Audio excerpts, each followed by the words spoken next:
الحمد لله رب العالمين والصلاة والسلام على سيد الأنبياء والمرسلين أما بعد فأعوذ بالله من الشيطان الرجيم بسم الله الرحمن الرحيم السلام علیکم ورحمۃ اللہ تعالی وبرکاتہ۔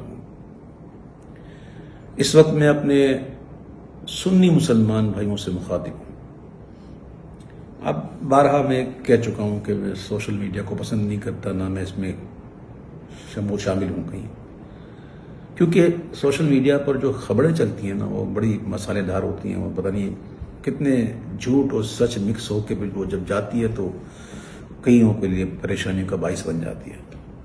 تو میں اپنا یہ اخلاقی فرض سمجھتے ہوئے اور اپنا ایمانی تقاضا سمجھتے ہوئے کچھ وضاحتیں آپ کے سامنے پیش کرتا ہوں۔ نہ مجھے کسی نے کہا ہے، نہ مجھے کسی نے کوئی پریشر کیا ہے، یہ میرا اپنا ذاتی فیصلہ ہے۔ سب سے پہلی بات تو یہ مشہور ہوئی کہ جناب اویس قادری نے اپنی بیٹے اور بیٹی کا نکاح جو ہے محرم میں کیا، جو کہ جھوٹ ہے، سراسر جھوٹ ہے۔ یعنی کہ پھر میری بچی کے بارے میں بھی کچھ لوگوں نے جو ہے وہ، خیر ان سے تو میری گفتگو ہی نہیں، ان کے لیے تو میرے علماء کافی ہیں انشاءاللہ، اللہ انہیں سلامت رکھے۔ تو یہ بات مشہور کی گئی، حالانکہ یہ جھوٹ ہے۔ میرے کسی بیٹے یا کسی بیٹی کا نکاح محرم میں نہیں ہوا، اور دنیا نے دیکھا ہے الحمدللہ 11 مارچ شب معراج میرے بیٹے کا نکاح ہوا اور ہزار لوگوں نے شرکت کی، اس میں سب جانا۔ اس طرح میری بیٹی کا نکاح ذوالحجہ کے مہینے میں ہوا ہے، 8 اگست کو، ذوالحجہ کا مہینہ تھا، اور اس کی تو ابھی تاحال رخصتی بھی نہیں ہوئی بھائی، اس کو بھی وقت ہے، دیر ہے اس کو۔ تو یہ کچھ وضاحتیں تھیں جو میں نے کر دی۔ البتہ یہ تھا کہ میرے بیٹے کا جو ولیمہ تھا نا، وہ تاریخ تھی 2 اگست۔ یہ میں آپ کے سامنے کارڈ پیش کر رہا ہوں، یہ تاریخ، یہ کارڈ دیکھ سکتے ہیں، اس میں لکھا ہوا ہے 2 اگست۔ لیکن 2 اگست کو کیا ہوا تھا؟ لاک ڈاؤن پورے کراچی میں، سب کچھ بند، کاروبار بند، مزارات بند، اسکول کالج سب بند، ہال بند، یہ سب کوئی ڈھکی چھپی بات نہیں، سب بند ہو گئے تھے۔ تو یہ ہمیں کینسل کرنی پڑی۔ تو یہ ہے کارڈ کی سر ورق، جس پر ہم نے یہ یوں اسٹیکر لگایا تھا، یہ یوں، ٹھیک ہے۔ اس کے اندر پھر کارڈ ہے، اور وہ کارڈ بھی آپ کو دکھائی دوں تاکہ ان لوگوں کی زبانیں بند ہوں جو معاذ اللہ مجھے کہتے ہیں میں نے، معاذ اللہ سما معاذ اللہ، مجھے کہہ رہے کہ میں نے جان بوجھ کر جو ہے وہ اس مہینے میں رکھی ہے۔ استغفر اللہ ربی من کل ذنب واتوب الیہ۔ یہ دیکھیں، یہ کارڈ نیا چھپا ہے۔ ہر کارڈ جس کو میں نے کارڈ کیا، اس کارڈ کے پیچھے ایک کارڈ ہے، یہ دیکھیں، یہ پرانے کارڈ ہے۔ اس میں دیکھیں کیا تھا، سنڈے 2 اگست، یہ نظر آ رہا آپ پر؟ اب یہ تو ہو گئی بات، یہ تاریخ تو میں نے پہلے کی رکھی تھی۔ اب یہ جناب 13 اگست کو کیسے ہوئی؟ تو بات اصل یہ بھائیوں، کچھ ایسے حقائق ہوتے ہیں جو لوگوں کو نہیں پتا ہوتا، جو قریبی ہوتے ہیں نا ان کو پتا ہوتا ہے۔ کچھ مجبوریاں ہوتی ہیں۔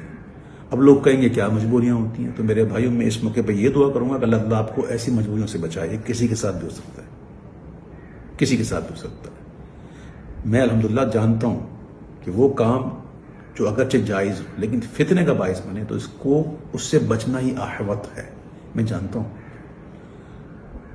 اور میں یہ بھی جانتا ہوں کہ یہ مہینہ کون سا ہے، اس مہینے میں کیا ہونا چاہیے۔ یہ جو کچھ میں نے کیا ہے، یہ کوئی مستحسن سمجھ کے نہیں کیا ہے، یہ ایک اضطراری کیفیت تھی، اضطراری حالت تھی، اختیاری حالت نہ تھی۔ لاک ڈاؤن ہوا، لاک ڈاؤن کے بعد بھی، عاشورے کے بعد بھی کوئی یقینی صورتحال تو تھی نہیں اس کی۔ اور ہال کا پتہ آپ کو کیا معاملہ ہوتا ہے کہ وہ ہال جو ہے وہ تاریخوں پر چلتے ہیں، تاریخیں ہیں ہی نہیں، کیا کرے بندہ۔ تو وہ پھر مہمان آئے ہوئے ہوتے ہیں، کئی باہر ممالک سے آئے ہوتے ہیں، جن کے جانے کا مسئلہ ہوتا ہے، جن کی ٹکٹوں کا مسئلہ ہوتا ہے۔ اور آج کل جانتے ہیں آپ یہ جو ٹریول کا معاملہ کیسا الجھا ہوا ہے، سیٹیں کہاں ملتی ہیں، کس طرح ملتی ہیں، یہ بڑے معاملات ہوتے ہیں۔ تو یہ ایک ایسی کیفیت میں یہ کی گئی ہے۔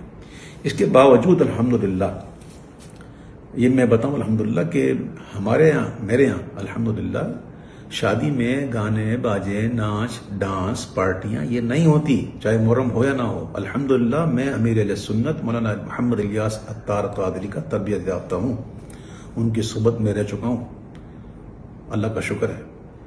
ہمارے یہاں یہ چیزیں نہیں ہوتی۔ ہماری دھوم دھام تو بس یہی ہے حضور کا ذکر، اللہ کے محبوب کا ذکر۔ تو میں نے اپنے بیٹے کے ولیمے کو برائے ایصال ثواب امام علی مقام شہداء کربلا میں نے منسوب کیا اور ان کے نام کا لنگر مہمانوں کو کھلایا۔ اب ذرا یہ بھی دیکھ لیں کہ جو تقریب میں ولیمہ تھی وہ کیسی تھی، جس کے گواہ کراچی کے مستند بڑے بڑے مفتیان کرام، بڑے بڑے علماء کرام، بڑے بڑے سرا حضرات اور دیگر مسلمان موجود تھے جو اس بات کی گواہی دیتے ہیں، اور گواہی دی ہے انہوں نے کہ ایسا ولیمہ ہم نے کبھی زندگی میں نہیں دیکھا کہ جس میں ایسی نعتیں پڑھی ہیں اور ایسے مناقب پڑھے جائے امام علی مقام کے۔ مغرب کی نماز با جماعت ادا کی گئی اور پھر 1 گھنٹہ پورا الحمدللہ 1 گھنٹہ سوا گھنٹہ ہم نے عشاء کا وقت شروع ہونے سے پہلے تک ہم نے یہ سلسلہ رکھا، سلام پڑھے گئے، مناقب پڑھے گئے، دعائیں کی گئیں اور پھر عشاء کی نماز با جماعت ادا کی گئی شریعت کے مطابق، اور پھر تمام مہمانوں کو جو ہے وہ لنگر حسینی کھلایا گیا۔ اور ایک اور بات بتا دوں کہ اس محفل میں میرے بیٹے کا سہرا بھی نہیں پڑھا گیا۔ بہرحال جو میری ایک وضاحت تھی جو میں سمجھتا ہوں انشاءاللہ آپ لوگ ضرور سمجھیں گے، اور مسلمان کو آپس میں محبت کرنا چاہیے۔ اس کے علاوہ سوشل میڈیا پر کچھ چاہنے والوں نے میری حمایت میں جو ہے وہ بڑے بڑے دلائل پیش کر دیے، یہ کر دیے، وہ کر دیے۔ تو بھائی میں یہاں جائز ناجائز کی تو بات کرنا ہی نہیں بیٹھا، نہ مجھے اس میں الجھنا ہے۔ بس میں یہ سمجھتا ہوں کہ ماہ محرم میں یہ ایسی تقریب جو ہیں شادیوں کی یہ مناسب ہی نہیں، لیکن کچھ مجبوریاں انسان کی ہو جاتی ہیں۔ ہر سنی کا دل امام علی مقام کی محبت سے لبریز ہے، اور کربلا میں جو ان کے ساتھ ظلم و ستم ہوا اس پر دل مغموم ہے، اور یہ دل مغموم صرف محرم میں ہی نہیں ہوتا، یہ جب بھی ان کی یاد آ جائے۔ کیا آپ نے نہیں دیکھی کبھی محفل میں منقب پڑھتے پڑھتے کیا مجھ پر دقت نہیں ہوتی؟ وہ کون سا محرم ہوتا ہے؟ تو بہرحال الحمدللہ اللہ کا شکر ہے کہ ہمارے دل میں ان کی محبت ہے۔ سیدی اعلیٰ حضرت کہتے ہیں کہ جس کے دل میں غم نہ ہونا ان کا، تو اس کو یہ غم ہونا چاہیے کہ غم ہے کیوں نہیں۔ تو اللہ کا شکر ہے کہ ہم اس ماحول میں پلے بڑے ہیں جہاں الحمدللہ اہل بیت کی محبت لائی جاتی ہے۔ تو میں عرض کر رہا تھا کہ میرے کئی سنی بھائیوں نے جو ہے ماشاءاللہ محبت میں آ کر بڑی معاملات کیے، تو میں ان سے ہاتھ جوڑ کر عرض کرتا ہوں کہ برائے مدینہ کسی قسم کی اس قسم کی کوئی تقریر یا کوئی آپ نہ کریں، آپ کی بڑی مہربانی۔ میں سادات کا ایک ادنا غلام ہوں، میں ان کے در کا ادنا فقیر ہوں، میری اپنی کوئی عزت نہیں، میں ایک ذلیل انسان ہوں۔ میری جتنی عزتیں ہیں سب ان کے نالین کے صدقے میں، حضور کے نالین کے صدقے میں۔ تو سادات کرام یقیناً اس قسم کی جو بناوٹی خبریں سن کر ان کے دل پر تو ناگوار گزرا ہوگا، اور انہوں نے جذبات میں آ کر باتیں بھی کی ہوں گی، ان کا قصور بھی نہیں ہے اس میں۔ اب میں نے حقیقت واضح کر دی، اور امید ہے انشاءاللہ یہ سادات جن گھرانے کے وارث ہیں نا، جن گھرانے کے یہ منسوب ہیں، ان کی تو گھرانے کی شان ہی درگزر کرنا ہے، تو یہ اپنے اس فقیر کو انشاءاللہ ضرور درگزر کریں گے۔ میری وجہ سے آپ کی دل آزاری ہوئی یا کسی کی بھی آزاری ہوئی تو میں ہاتھ جوڑ کے آپ سے معافی چاہتا ہوں، مجھے معاف کیجیے گا۔ میرا حال اور میرا مستقبل جو ہے، میرا جو ماضی ہے وہ آپ جانتے ہیں کہ میں کس ماحول کا پلا بڑا ہوں، الحمدللہ رب العالمین۔ تو یہ کچھ گزارشات تھیں، جو معاملات تھے، میں نے یہ عرض کر دیا۔ اور ایک اور بات کرنی تھی کہ چونکہ یہ ایک مجبوری کے تحت کیا گیا، تو کوئی اس کو دلیل نہ بنائے، یاد رکھیے گا، اور اس کو دلیل بنا کر کے جناب ہم بھی کریں گے، نہ، یہ کوئی روایت بنانے کی چیز تھوڑی ہے۔ اللہ نہ کرے آپ کے ساتھ کوئی ایسا مسئلہ ہو، کوئی مجبوری ہو بھائی، یہ تو میں نے کہتا ہوں یہ بالکل مناسب ہی نہیں ہے ان دنوں میں، تو آپ کبھی بھی اس کی پیروی مت کیجیے گا۔ اور حضور وہ امام علی مقام ہم ہونا چاہیے، لیکن ایسا کہ ویسے سوگ نہ ہو، سوگ ہمارے یہاں جائز نہیں ہے۔ میں پھر ایک بار پھر اپنے تمام ان لوگوں سے کہ جو دن کے دل جو ہے وہ دل آزاری ہو جن کی، میں ان سے ایک بار پھر معذرت طلب کرتا ہوں، اور آخر میں یہ دعا کرتا ہوں کہ اللہ تعالیٰ ہمیں سرکار دو عالم صلی اللہ علیہ وسلم کی محبت میں، حب صحابہ میں اور حب اہل بیت رضوان اللہ تعالیٰ عنہ میں ہمیں جینا نصیب فرمائے، اور انہیں کی محبت میں موت نصیب فرمائے۔ اللہ تعالیٰ میری دعاؤں کو قبول فرمائے، آمین یا رب العالمین۔ میرے حسین تجھے سلام، میرے حسین تجھے سلام،